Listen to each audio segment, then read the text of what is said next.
O resultado da aula passada foi que a compreensão da liberdade só é completa, só é adequada, só é verdadeira quando essa liberdade é a vontade livre que quer a vontade livre.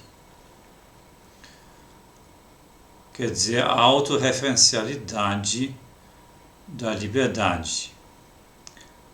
A vontade livre que tem a si mesmo como conteúdo, objeto e fim.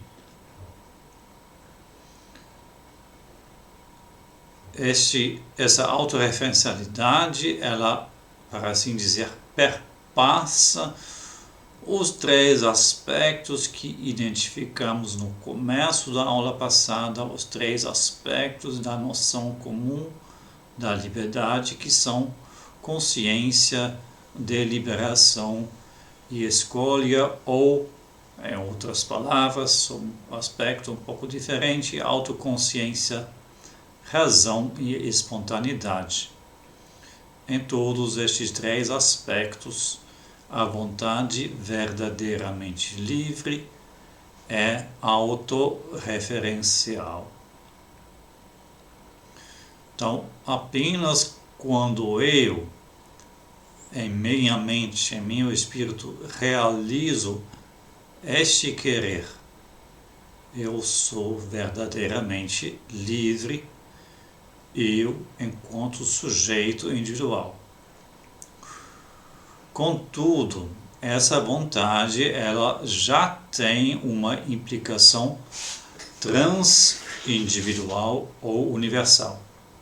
Isso também já expliquei. Quando a autocompreensão de minha liberdade for esclarecida pela razão, então eu quero a vontade livre sob o conceito da vontade livre, porque apenas desta forma eu consigo realmente compreender o que liberdade é.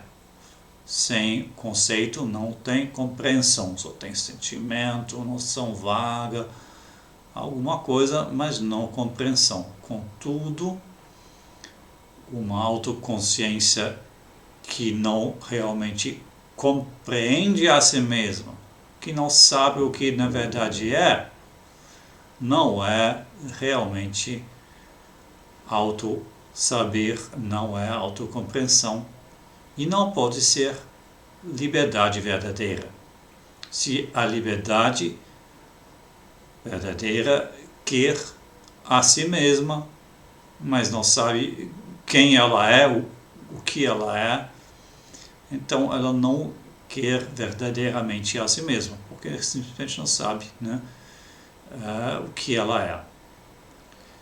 Então a verdadeira liberdade, a realização verdadeira da liberdade implica que o espírito tenha uma compreensão conceitual da liberdade e com isso de si mesmo. Contudo, o conceito é algo universal e não apenas particular, individual meu. O conceito da liberdade não pertence a mim exclusivamente. E com isso, automaticamente, a vontade que quer a vontade livre, ela quer a liberdade de qualquer vontade livre. Esse é o resultado até o qual nós chegamos na aula passada, esse é o resultado até onde o Hegel chega na sua introdução à filosofia do direito, ou também até o qual ele chega em sua parte sobre o espírito subjetivo, em seu sistema filosófico. Então, espírito subjetivo, ele culmina nessa compreensão. E com isso ele já se abre para o espírito objetivo. Quer dizer, para uma realidade objetiva, transindividual, mas que seja espiritual e não natural, não seja física. Como é que isso acontece? Bem, quando eu quero qualquer vontade livre, a liberdade de qualquer sujeito que tenha vontade e racionalidade, naturalmente eu quero isso também de maneira universal, né? Que essa liberdade exista e possa existir e seja garantida de maneira universal e não apenas pela vontade individual minha, né? Eu quero que não apenas eu queira a vontade livre enquanto tal, mas que todos queiram e respeitem a vontade livre enquanto tal, quer dizer, a vontade livre de qualquer pessoa. Então eu quero que isso seja um estado geral, que qualquer vontade livre queira e respeita qualquer vontade livre. Então, este estado de coisas que eu estou querendo assim, naturalmente é um estado transindividual, tá? É um estado, né, que liga os sujeitos individuais, mas ao mesmo tempo é algo espiritual, não é algo natural, não é alguma coisa da natureza, né? É uma exigência do espírito que chegou à sua autocompreensão e seu autoquerer, e a natureza, a física, a matéria não é capaz justamente dessa estrutura de autorreferencialidade. Mas o que é essa realidade transindividual que exige algo de todos os sujeitos livres racionais e também garante e concede algo a todos eles? Essa realidade é o direito. Então, o direito nada mais é do que a realidade objetiva da liberdade. Liberdade pode existir apenas de maneira subjetiva, pelo menos, né, na sua compreensão incompleta, né? Na compreensão da liberdade abstrata ou da liberdade como livre-arbítrio, ela é algo que se limita a mim mesmo. Tudo bem, você também pode ter liberdade, mas então essa é a liberdade sua e não minha, né? Então cada um tem sua liberdade individual, né? E está perseguindo seus fins individuais. Essa é a compreensão insuficiente, mas isso seria liberdade apenas subjetiva. No momento que a vontade livre ela se torna autorreferencial, ela também se torna objetiva no sentido indicado. Então agora eu não quero mais apenas a minha própria vontade, eu quero a vontade de qualquer pessoa. Quer dizer, eu não quero tudo, né, que outras pessoas querem, mas eu quero a liberdade das outras pessoas, eu quero o seu direito. Então, o direito simplesmente é a outra face da liberdade quando ela é entendida nesse sentido, como algo universal e objetivo. A existência, o ser aí, o ser dado da liberdade em espaço e tempo é o direito. Sem direito não tem liberdade, pelo menos não tem liberdade objetiva, né? E liberdade se manifesta dessa maneira, né? Ela se manifesta como a realidade do direito. Então, essa vinculação entre direito e liberdade, em Hegel, é direta, é imediata ela parece tão clara para o próprio Hegel que ele mesmo pouco explica. Talvez ajude a fazer um contraste. Para o Kant, este vínculo da liberdade era para com o dever. Para o Kant tem um vínculo direto entre liberdade e dever. Para Kant, liberdade é submeter-se ao dever que a própria razão formula para si mesma. Outra vez, autorreferencialidade, mas a manifestação dessa autorreferencialidade, ela é o dever. Em Hegel, não é o dever, é o direito. E para já fazer uma crítica hegeliana, a visão kantiana, para o Hegel compreender a realidade da liberdade apenas como dever seria algo unilateral. Para o Hegel, onde há deveres, sempre há direitos, direitos agora no sentido de algo que eu individualmente tenho, e onde alguém tem direitos, ele também tem deveres. Então, dever e direito que alguém possui, estes são dois conceitos complementares. E a teoria moral do Kant seria então algo unilateral. Então, o direito agora em sentido universal, ele é então, o conceito mais apto, na verdade o único apto para captar a objetividade da realidade, porque ele compreende em si tanto o dever como direito, nesse sentido de um direito que o indivíduo tem. Então, o direito, enquanto universal, ele para si diz para o indivíduo: você tem direitos e você tem deveres em igual medida. Cada direito que você tem implica num dever e vice-versa. Não tem direito sem dever, não tem dever sem direito. Eu só queria comentar que essa tese da vinculação direta entre direito e dever tem muitas vantagens sob o ponto de vista da intuição normal, né? Essa é uma intuição muito profunda, né? Eu só posso ter deveres se eu tenho também direitos e vice-versa.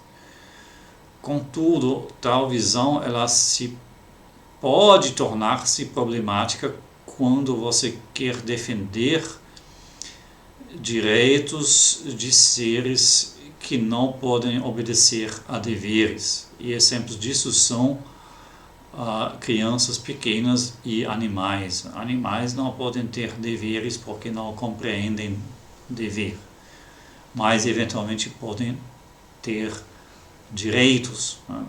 Pelo menos muitas pessoas hoje em dia defendem isso.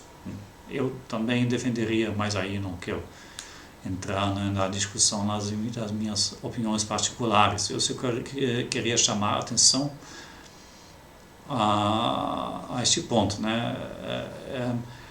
Uma ética que defende uma estrita reciprocidade de deveres e direitos, ela tem certas vantagens, ela tem certa plausibilidade, um grande apelo sob vários pontos de vista, mas ela também pode ter eventualmente problemas e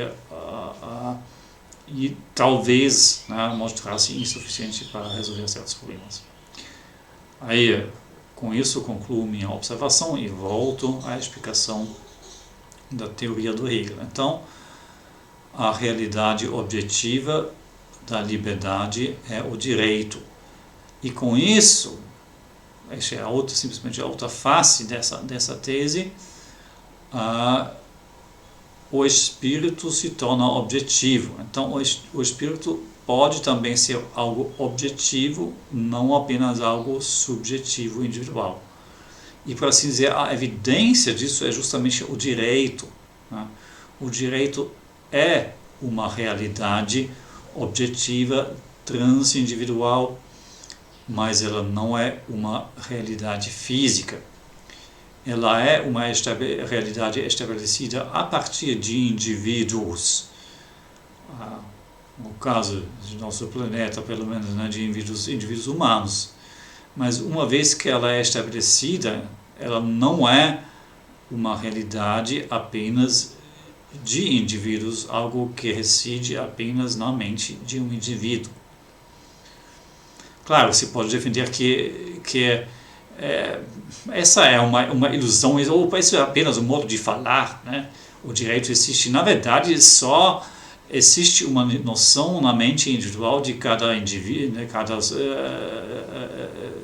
sujeito humano, e como essas noções são mais ou menos iguais, aí nós podemos falar, entre aspas, de uma realidade transsubjetiva, né? Muitas pessoas pensam desta maneira. O Hegel não pensa desta maneira. O Hegel acha, uma vez que o direito é estabelecido pelos seres humanos individuais, ele deixa de ser uma realidade apenas no interior mental dos indivíduos e ela começa a ser uma realidade objetiva. Então, ela não é nada místico, né, metafísico, no sentido de um espírito, né, que voa, né, no ar, ou no éter espiritual, né, como um anjo ou um demônio, alguma coisa. Né? Não é nada disso. Né? É algo completamente racional e não é nada, como dizer, adicional aos sujeitos individuais no patamar da natureza. Mas no patamar do espírito, acha o Hegel, é possível a existência de algo transindividual. E o primeiro exemplo disso é o direito, e este primeiro exemplo é a consequência direta, imediata, da liberdade tornar-se conceitual, universal e com isso objetiva. Então, nós chegamos à compreensão da objetividade real da liberdade na forma do direito. Agora, como é que este direito se concretiza? Até agora só falamos sobre direito enquanto tal, sem nenhum conteúdo. Agora, essa ideia de direito necessariamente vai concretizar-se em espaço-tempo, porque espaço-tempo é o meio da concretização.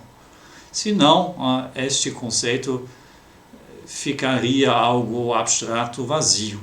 Então, quais são esses direitos?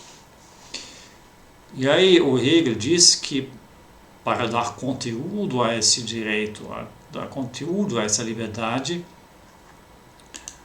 a vontade livre, ela precisa vincular-se a algo externo a ela. Eu cito, a pessoa, né, é quem tem direito. Né? Quem tem direito é pessoa, esse é o termo técnico, mais específicos para o indivíduo enquanto portador de direitos. Então, a pessoa precisa dar a si mesma uma esfera externa de sua liberdade, porque apenas desta forma essa vontade, essa liberdade pode ganhar especificidade e deixar de ser algo vazio. Vocês estão observando que essas coisas sempre voltam em Hegel, né? Que algo é abstrato e vazio e precisa dar-se conteúdo, né? Nós começamos com a liberdade abstrata que era completamente vazia e aí ela se deu conteúdo através do livre-arbítrio. Agora nós já chegamos ao conceito da liberdade verdadeira, mas inicialmente este conceito verdadeiro da liberdade também se mostra vazio, abstrato, e novamente começa tal ciclo, né, de que aquilo que é abstrato vazio precisa dar-se conteúdo. E outra vez isso só funciona através de algo exterior, através de um objeto que essa vontade livre quer. Só que agora tem uma diferença. No caso do livre-arbítrio, a vontade livre queria o objeto, para assim dizer, em linha reta, né? E a forma paradigmática de tal querer um objeto era o consumo, né? Tipicamente o comer, né? Eu quero, né, este bolo, né? Como que você quer, né? Comer, evidentemente, né? Eu quero consumir este bolo, né? Isso me dá um prazer, isso satisfaz minha necessidade, né? Mata a minha fome. Então isso é o caso paradigmático de livre-arbítrio. Né? Querer algo para mim no sentido de incorporar, né? de comer, né? No sentido, seja ele literal ou metafórico. Agora, essa relação ao objeto muda. A vontade livre agora não quer mais o objeto simplesmente para consumir, para interiorizar e com isso para destruir. Né? Agora ela quer esse objeto para, assim dizer, para fazer parte dessa dinâmica circular de autorreferencialidade. Então, a vontade livre, que a si mesma quer, ela quer, por assim dizer, a si mesma através de um objeto. O que isso deve significar, né? Incorporar o objeto ao círculo da autorreferencialidade. Bem, o Hegel diz que isso significa querer um objeto como propriedade. Propriedade é um objeto que eu não consumo, pelo menos não necessariamente eu consumo, pelo contrário, eu quero preservar a minha propriedade, mas mesmo assim ela é vinculada a mim, e com isso estabelece-se uma relação estável, né? Essa relação do livre-arbítrio, essa relação de consumir era instável porque ela destruía seu objeto, né? A vontade que quer propriedade, que considera um objeto como propriedade sua, ela estabelece uma relação estável com o mundo exterior. Então agora este objeto fora de mim tem o sentido de pertencer a mim, né? De certa forma ele faz parte de mim, de minha vontade, de minha autorreferencialidade. E pelo outro lado, minha autorreferencialidade, ela agora tem um conteúdo. Eu quero esse objeto como minha propriedade, eu considero ele a minha propriedade. E com isso, também o direito o conceito de direito ganhou conteúdo, ganhou especificidade, né? Meu direito agora é o direito sobre essa coisa. E com isso, a minha liberdade, na forma do direito, ela ganhou realidade objetiva para mim mesmo. Agora tem um objeto no qual o meu direito se cristaliza. Qual é o seu direito? Veja aí, isso aqui, né? Isso é direito meu, né? Isso é minha propriedade. Eu tenho direito sobre este objeto. Eu cito Hegel: na propriedade, eu, enquanto vontade livre, sou objetivo para mim mesmo. E apenas com isso também vontade real. Então minha vontade se torna real adquirindo propriedade. o que é que pode ser propriedade? Qualquer objeto que não é sujeito. Isso vale em absoluto nos dois sentidos. Qualquer objeto que não é sujeito pode ser propriedade, e qualquer sujeito não pode ser nunca propriedade. Então, claro, isso já descarta a possibilidade da escravidão.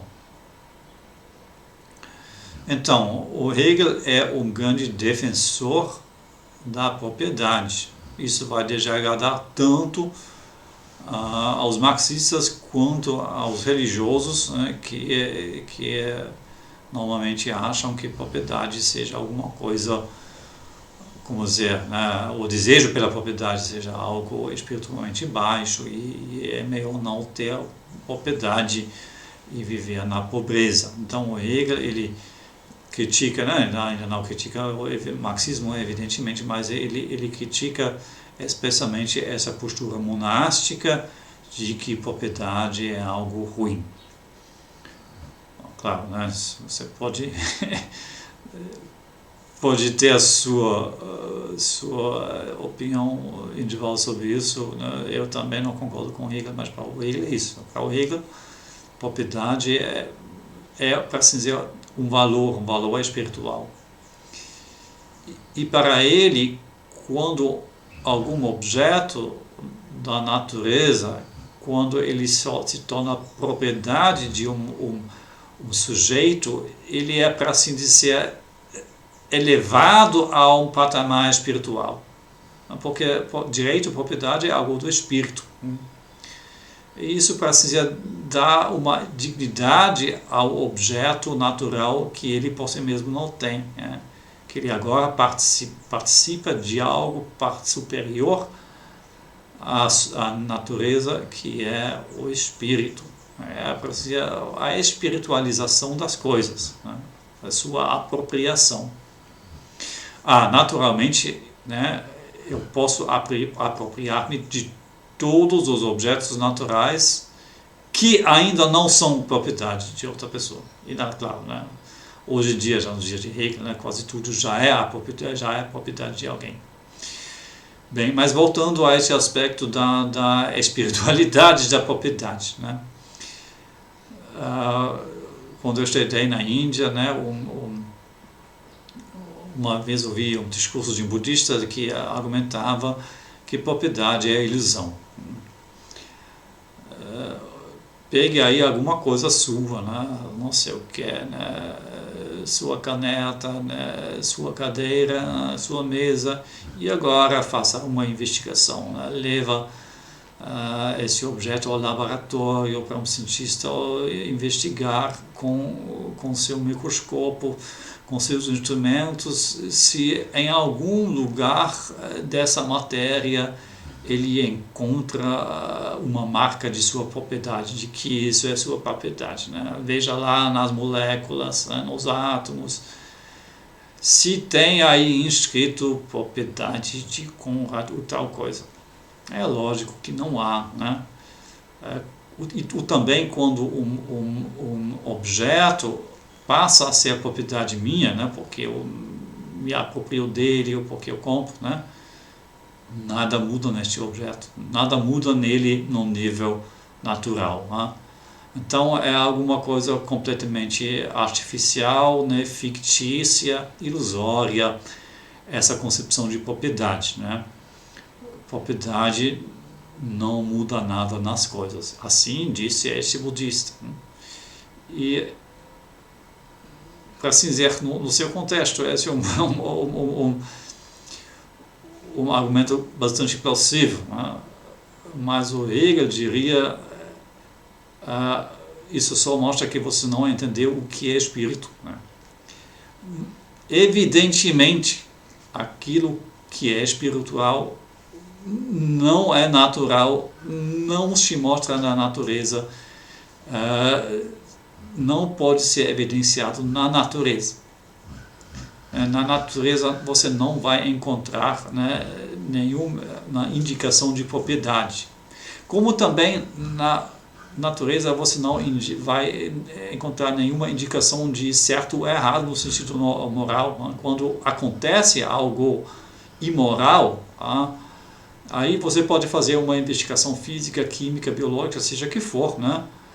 Você não vai encontrar indicações, né, nessa matéria ou nessa interação física de que ela seja errada. Isso não é nada natural. A qualificação como propriedade, a qualificação como certo ou errado no sentido moral não é nada da natureza. Mas isso não quer dizer que não exista, e isso não quer dizer que não tenha um valor próprio.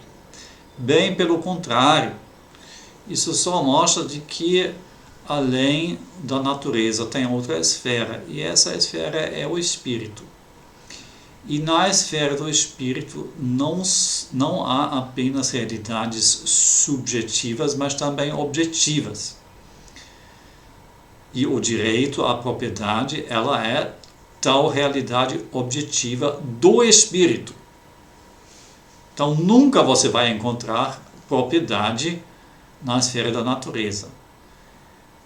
Mas na esfera do espírito, toda a natureza é, pelo menos possivelmente, a propriedade.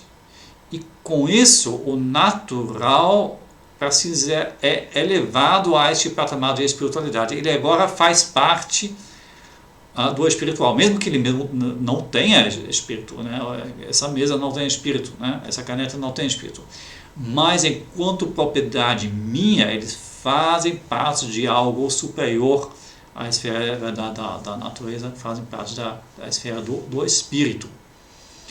Para o Hegel também a propriedade não é a forma mais alta do espírito articular-se, da liberdade realizar-se, mas é o primeiro passo, né?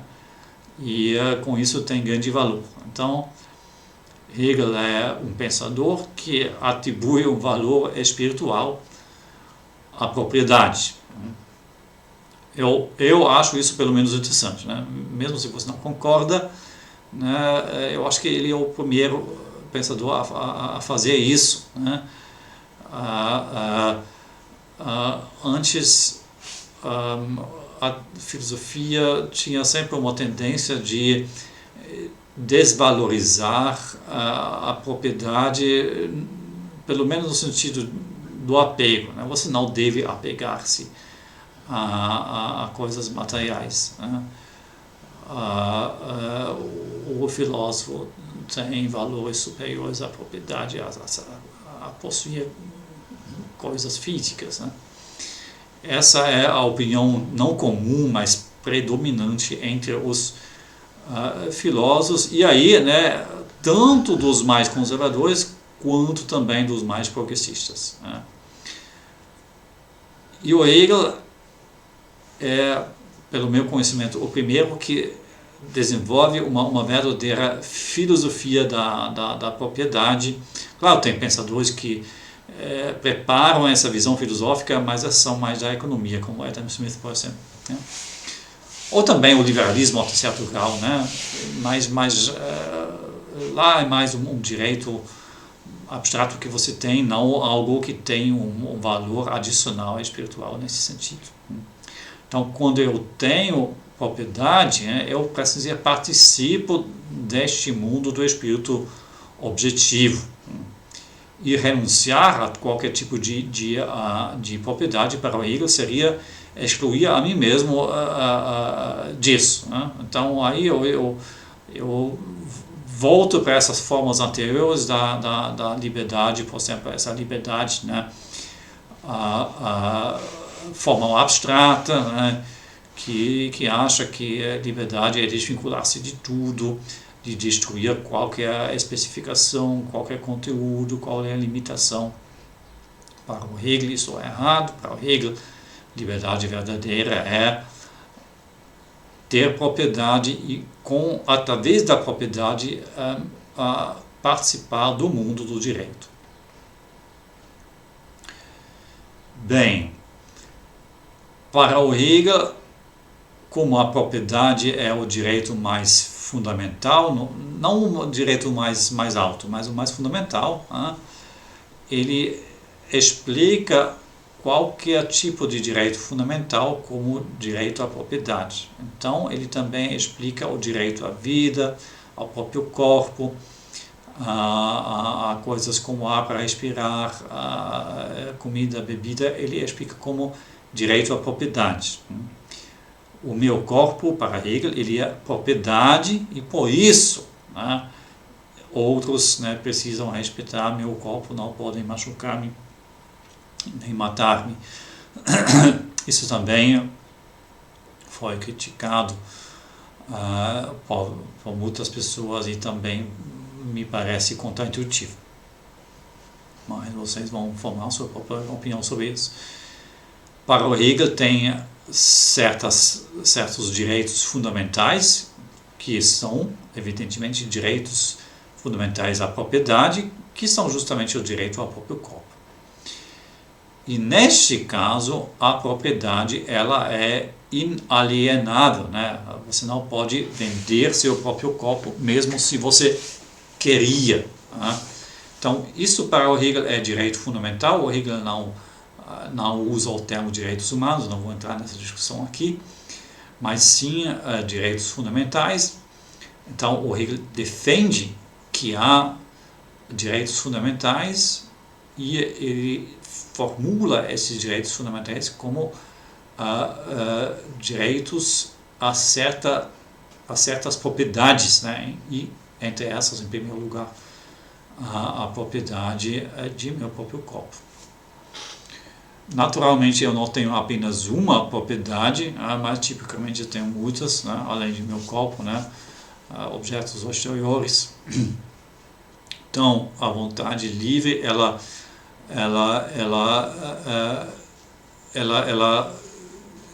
tem todo um, como dizer, uma coroa, uma plétora de propriedades ao seu redor, pelas quais ela dá um conteúdo concreto a si mesma. E com essa pluralidade, ela estabelece o que o Hegel chama de uma esfera. Aí eu repito o citado que eu já mencionei: a pessoa precisa dar a si mesma uma esfera externa de sua liberdade. Então, claro, os objetos que são minha propriedade são distintos de mim, mas pertencem a mim, e com isso, para assim dizer, a vontade livre, o sujeito, ele tem um âmbito exterior ao seu redor que pertence a ele. Claro, não é um âmbito espacial, é ideal, mas o âmbito de suas propriedades. Para assim dizer, além do círculo interno, da identidade do sujeito consigo mesmo, tem um círculo externo da esfera da propriedade. E ser uma pessoa ser isso, ter estes dois círculos, para assim dizer. Eu sou eu enquanto sujeito, enquanto vontade livre, mas eu também tenho, fora dessa identidade individual subjetiva, eu tenho uma esfera daquilo que sou eu, uma esfera do meu direito, que, para assim dizer, eu sempre tenho ao meu redor, como o corpo tem sua pele, e essa é a esfera da minha propriedade. E outra pessoa pode ferir-me não apenas quando faz alguma coisa com minha própria pessoa, mas também já quando invade essa esfera externa de minha liberdade. Bem, eu já disse que querer a vontade livre implica querer a vontade livre de qualquer outra pessoa. E agora isso implica naturalmente também respeitar essa esfera externa de outros sujeitos. Então, enquanto pessoa, eu repito, pessoa é o termo técnico para o sujeito que entrou no campo, no reino do direito, do espírito objetivo. Então, enquanto pessoa, eu respeito, eu reivindico a minha propriedade, meu direito, eu insisto no meu direito, mas também respeito o direito de qualquer outra pessoa. E disso resulta o imperativo fundamental da filosofia do direito do Hegel: seja uma pessoa e respeite os outros como pessoas. Seja uma pessoa, né? Isso já é outro primeiro imperativo, né? Então não tente desvincular-se, ficar de fora, né? Desapegar-se, renunciar a qualquer propriedade. Faça parte, né? Para o Hegel, para assim dizer, isso pode ser visto como um imperativo geral, né? Que ele nunca formula expressamente, né? Mas que também vale para a sua concepção de eticidade. O imperativo faça parte. Faça parte deste todo, né? Desse todo sistemático, dessas interações, né? Não se retire, né? Não fique na solidão, não se desvincule, faça parte, né? Tome seu lugar, né? Dentro da comunidade, da família, sociedade civil, do Estado, né? Assume seu lugar, né? Inclusive assume seus direitos, sua propriedade, né? E claro, né? Respeite os outros também, enquanto pessoas, enquanto proprietários, enquanto portadores de tal esfera externa de sua liberdade. Então, essa seria uma tentativa de visualizar isso, né? A pessoa, ela tem sua esfera da liberdade diante os objetos que são sua propriedade, e através destes ela interage com outras pessoas. Como é que nós interagimos? Né? Trocando algo físico, trocando objetos, dando presentes, recebendo presentes, vendendo coisas, comprando coisas, ajudando outras pessoas com ações físicas, receber ajuda. E também falar é um ato físico. Falar, claro, talvez é o ato físico mais espiritual, né? Mas mesmo aí nós precisamos, né, de algo físico, de sons ou de símbolos, né, escritos. Então, os objetos físicos são os únicos meios como nós podemos interagir como pessoas em espaço-tempo, né? E esses objetos são objetos apropriados, né? Eu só posso escrever uma mensagem para mim, para você, quando eu tenho um papel e uma caneta, né? Então já é propriedade, pelo menos temporariamente, né? Então é justamente essa propriedade que possibilita as nossas interações. Essa é, pelo menos, a opinião do Hegel. Através dessa esfera externa de nossa liberdade, nós entramos em contato um com o outro, um contato na base do direito. Nós respeitamos direitos, nós cumprimos deveres quando entramos em contato uns com os outros enquanto pessoas. E com isso se estabelece toda uma rede, e com isso todo um mundo, toda uma realidade objetiva, e isso é o que é o direito abstrato em sentido pleno, né?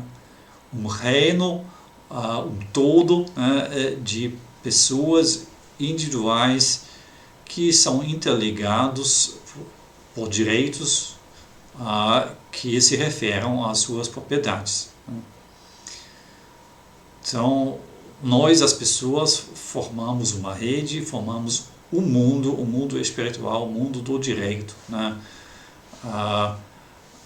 Através de nossa liberdade e da concretização de nossa liberdade na propriedade.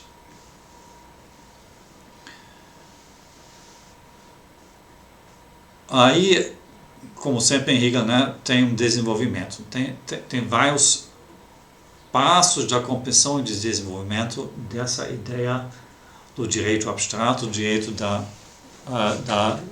liberdade, direito à propriedade. Eu vou falar um pouquinho sobre isso, sobre esse desenvolvimento, mas de forma muito resumida, né?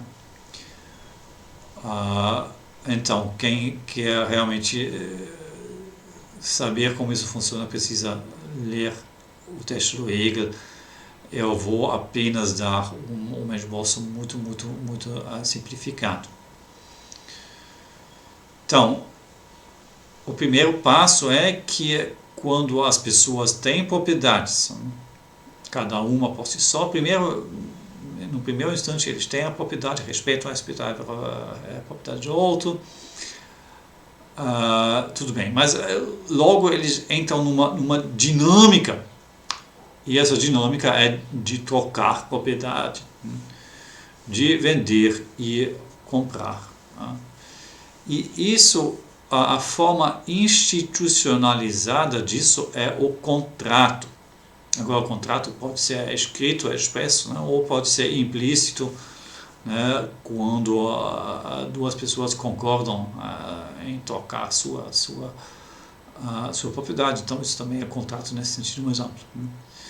Então, a partir do direito abstrato à propriedade, estabelece-se uma nova realidade, que é a realidade do contrato e da troca de propriedade por meio de contratos que as pessoas fecham entre si.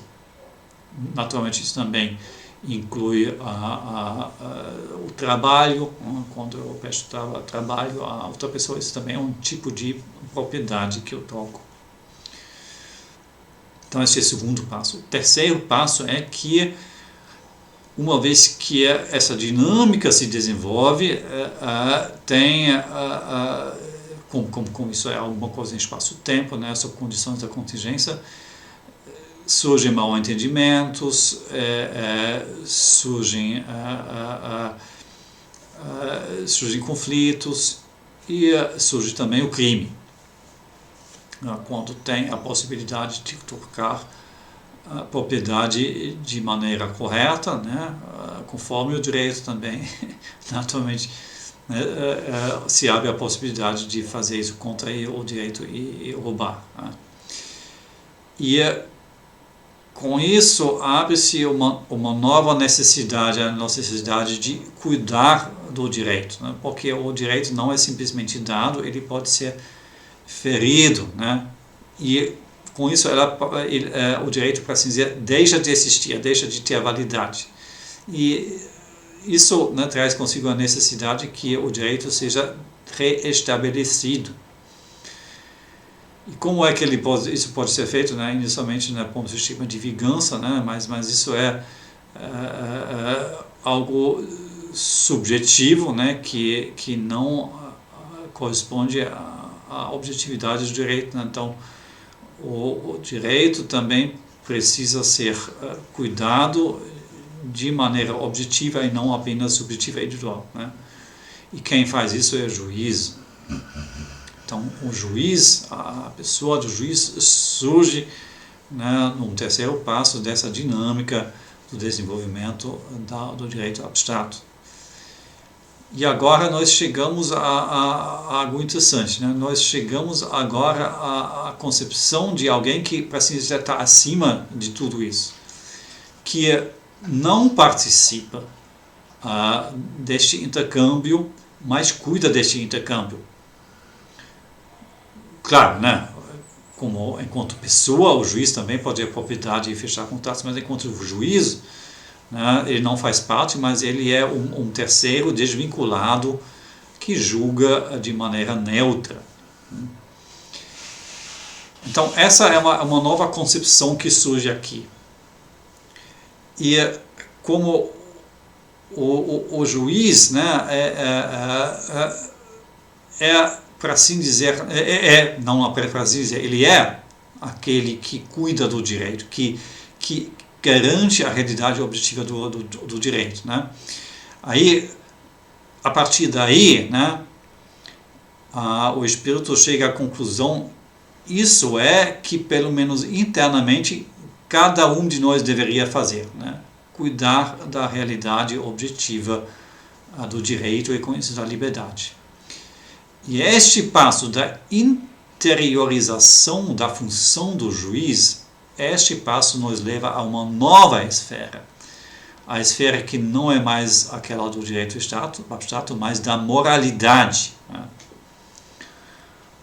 Agora eu me torno também juiz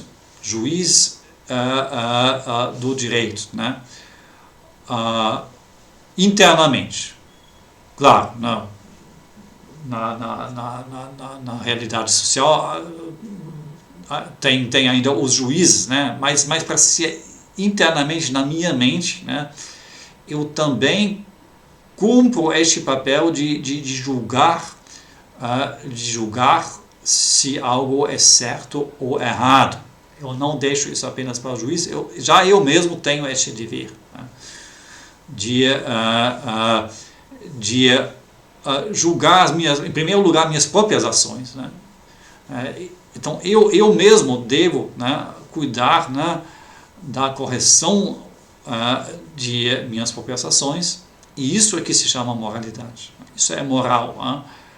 Quando eu não apenas me submeto a juízos exteriores, mas quando eu mesmo faço esse exame de mim mesmo e de minhas próprias ações, quer dizer, quando eu estabeleço ao redor de mim mesmo não apenas uma esfera de direito, mas uma esfera de moralidade.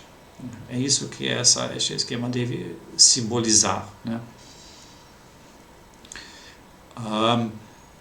Eu sou agora juiz interno de mim mesmo, né? Eu, para assim dizer, assumo uma postura de terceiro com relação a mim mesmo e aos outros, né?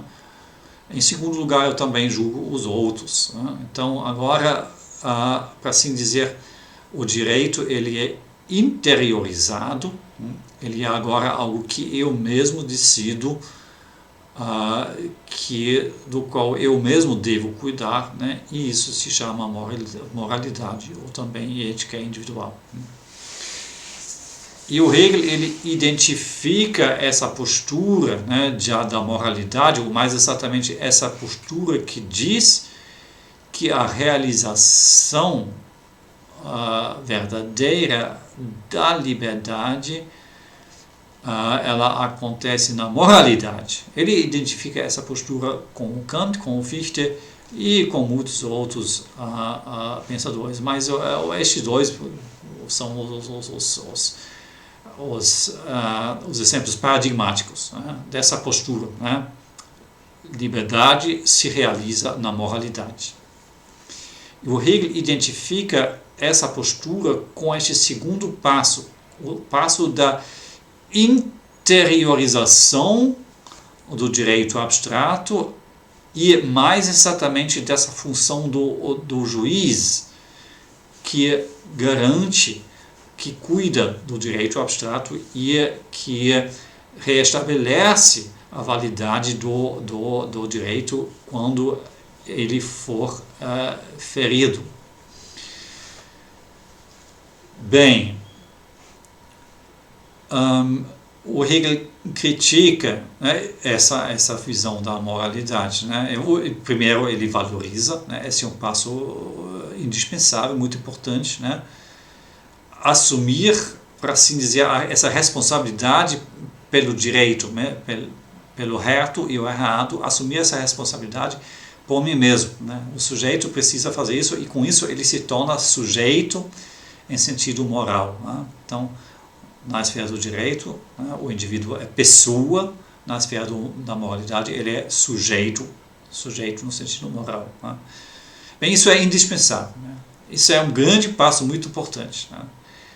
Mas o Hegel acha que não devemos permanecer neste nível, Tem um nível mais alto ainda, né?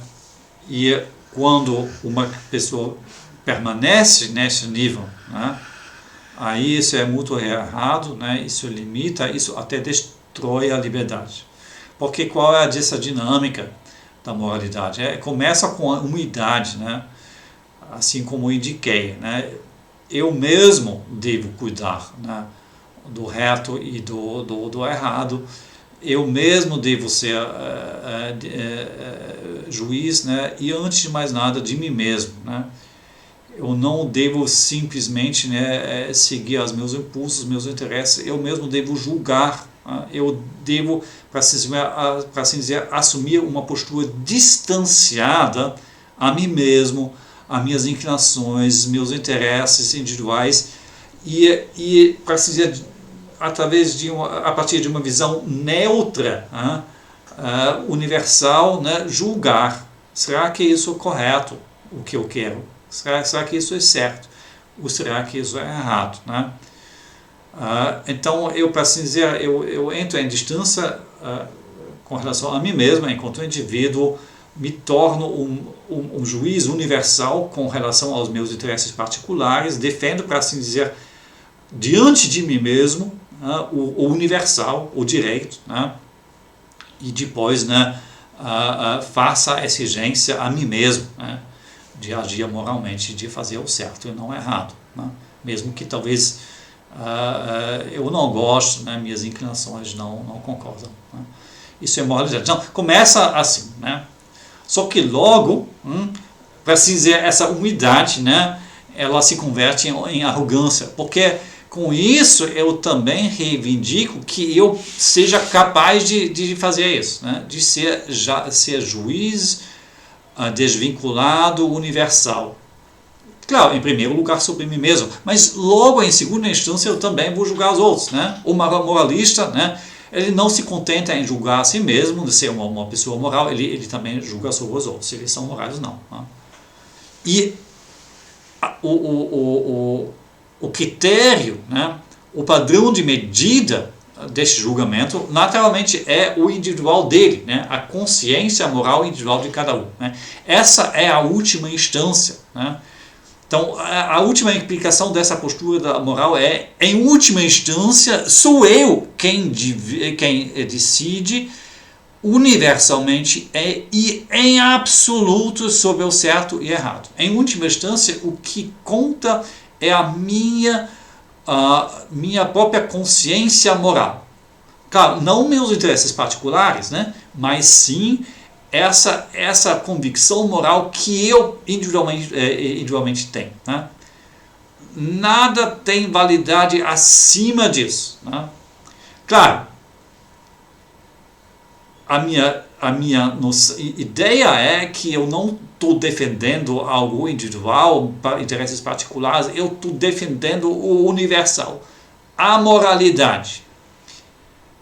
Mas o conteúdo dessa moralidade é a minha convicção individual daquilo que seja moral. Né? E claro, nós todos sabemos que isso pode variar muito. Né? Não sei o que, né? Um católico tem uma convicção muito diferente de muçulmano e de um marxista, né? E de um budista ou um aristocrata muito diferente de um burguês. Né, cada um, na verdade, tem sua noção individual daquilo que seja moral, que seja universalmente certo ou errado. Então, sob essa pretensão da universalidade, né, eu só quero o que é o universalmente correto ou errado. Não estou defendendo meus interesses particulares, mas apenas a moralidade universal. Né? Sob essa pretensão, né, cada um defende a sua convicção individual da moralidade. Porque necessariamente essa convicção que eu tenho sobre as questões morais, ela é individual minha. Né? E isso resulta, acha o Hegel, né, na hipocrisia e na arrogância completa absoluta, né, mais alta possível. Né? Então, este moralista, né, que defende apenas a moral, né, ele defende necessariamente a sua própria visão individual da moral. Né? E quando ele defende essa visão individual de sua moral, com essa pretensão, né, de defender o absolutamente válido, né, na verdade ele diz, né, essa minha opinião, essa minha convicção, ela é a única, a absolutamente válida. E isso é, né, a forma mais alta de hipocrisia, de egocentrismo, diz o Hegel. Eu deixo para vocês, né, decidir se essa crítica é errada. Eu acho que pelo menos tem como se diz, né, um grão de verdade. Né? O moralismo, mesmo o moralismo kantiano, né, pelo menos pode levar a isso, né, a essa hipocrisia do moralista, né, que pretende defender apenas, né, o bem universal, né, aquilo que é universalmente correto e válido, e na verdade, né, o que ele defende são as suas próprias convicções, que justamente com isso, né, ele defende como algo intocável, né, e que não pode ser criticado. Né? Então, ele diz que quando você critica a mim, você é contra a moral, né? Você é uma pessoa imoral, uma pessoa má. Eu acho que essa é uma postura bastante conhecida e bastante comum nas pessoas. Nas pessoas, né, de todas as convicções, como dizer, né, filosóficas, religiosas e também políticas. Né? Nós já encontramos a postura nas pessoas da direita e da esquerda e do centro. Né? E o Hegel critica isso, e ele diz que isso é uma consequência dessa postura da moralidade, dessa postura filosófica que diz a realização suprema da liberdade é a moralidade. O Hegel, eu repito, o Hegel diz que essa visão, essa postura, ela necessariamente surge a partir da concepção do direito abstrato, quer dizer, essa dinâmica do direito abstrato, ele leva a isso, ele leva a essa interiorização do direito abstrato e mais especificamente da figura do juiz. Né? Cada um se torna juiz absoluto, universal de tudo. Né? Isso é necessário, isso é muito importante, né? Mas isso é insuficiente e desemboca, né, num absurdo total, né? numa hipocrisia absoluta, e isso precisa ser superado e será superado no sistema de Hegel pela concepção da eticidade. Sobre isso eu vou falar na próxima aula.